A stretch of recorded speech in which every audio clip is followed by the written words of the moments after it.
Hudson, nobody else. I'll introduce to you my colleagues. To my far right is Alderman David Marston from the 1st Ward. To my right is Alderman Aptis Leah from the 2nd Ward. To my left is President Don Moore, who sits at large and presides over the Common Council. And to his left is our attorney, Cheryl Robbins. Okay. So, clearly, chicken law raises a lot of havoc. Okay. The gun law is the last item on our agenda, but we're going to take care of it right now. So those of you who are here just for that can be satisfied. Before we start, there's been a lot of misinformation, and I'm not really sure why. There's been so much misinformation about this draft law, and that's what it is. What we have been considering doing in the city of Hudson is banning certain firearms from certain places in the city, specifically City Hall, city parks, other city offices, and city vehicles. We make an exception for law enforcement personnel. We also make an exception for antique, relic, and weapons of unique historical significance. The purpose of this law has nothing to do with guns per se. The purpose of this law is to enable the city of Hudson to ensure that its employees are safe where they work, and that people who visit city offices and who recreate on city property are safe where they do so. This is purely public safety and our obligation, moral and ethical, as employers to our employees. That's all we're trying to do. Now, we're not doing it tonight, folks. There will be no vote. In fact, this conversation is going to be over in just about 10 minutes. Just about 10 minutes.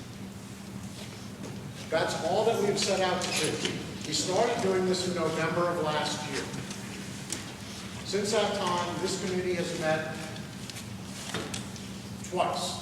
Well, 3 times. We had a special meeting. But we didn't discuss it at the special meeting. All of those meetings have been properly noticed under New York State law. And all of those meetings were open to the public. The minutes of all of those meetings, including all attachments, including the draft under discussion by this committee, as it has evolved from the day it was introduced to today, are available to the public either online or from the city clerk of the City of Hudson City Hall.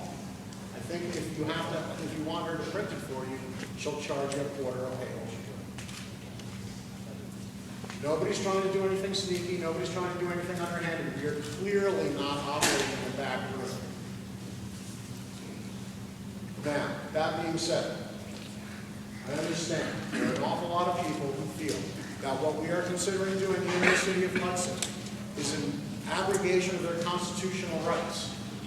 I won't disagree with you, and I'm probably the most liberal lawyer in the room. In fact, I drafted this bill. Yeah, I know. But every constitutional right that you can name is abrogated in some way, legally, by the government, including the right to bear arms. Every one of you who owns a gun legally has registered that gun and gone through a background check to buy it, unless you bought it through a loophole at a gun show. Legally, no doubt, but still. I own guns. I've had my background checked.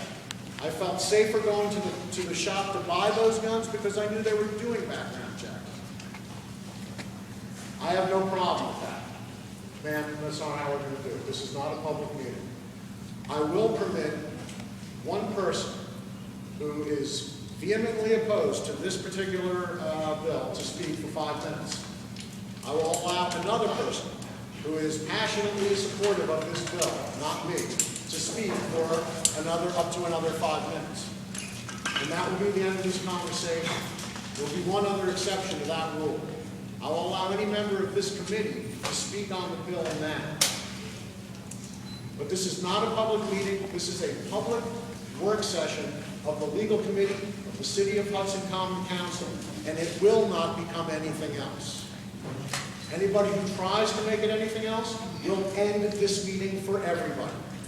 These are important issues, clearly important issues. They arouse significant interest in all of us, on both sides of an issue that divides not just this community, and not just this county, or this state, but this whole country. I will say one last thing for the record. I have heard from 14 people, I keep a log of all phone calls that come into my office.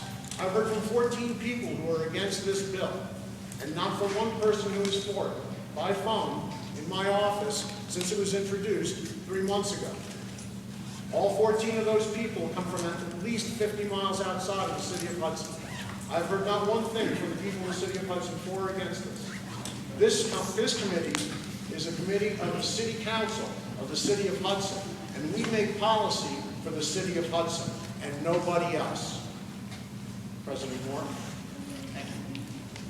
I just want to reiterate that we have, in November when Newtown occurred, Council unanimously passed a resolution expressing its concern, both for the children who were murdered, for the Second Amendment, for questions of the answers that we didn't have.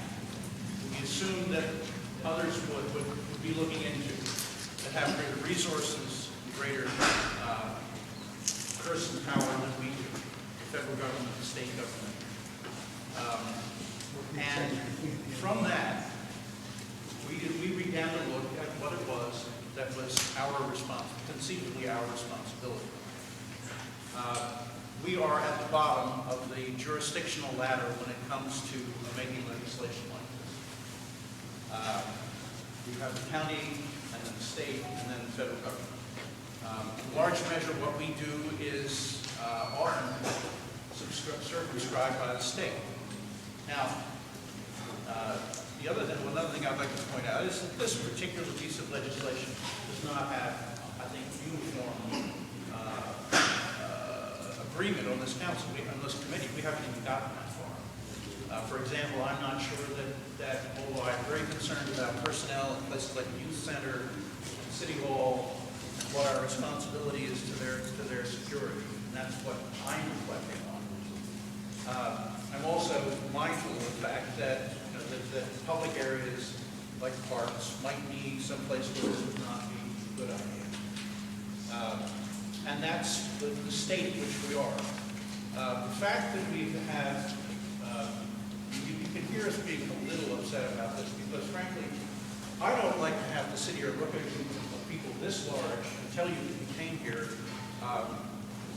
under some misunderstanding of what we were about to do. We were not about to, we do not have a law that bans all guns in the city of Hudson. We were not preparing to vote tonight. These are two of the reasons that I am given to believe from communications to me, primarily in email and phone calls, of course, that was the reason why we thought we were up to something else here. And that clearly is not the case. And as I say, as someone who does really appreciate having an open process, to have all of you here to say we have 7 other issues on the agenda that we need to speak to, that we are clear about our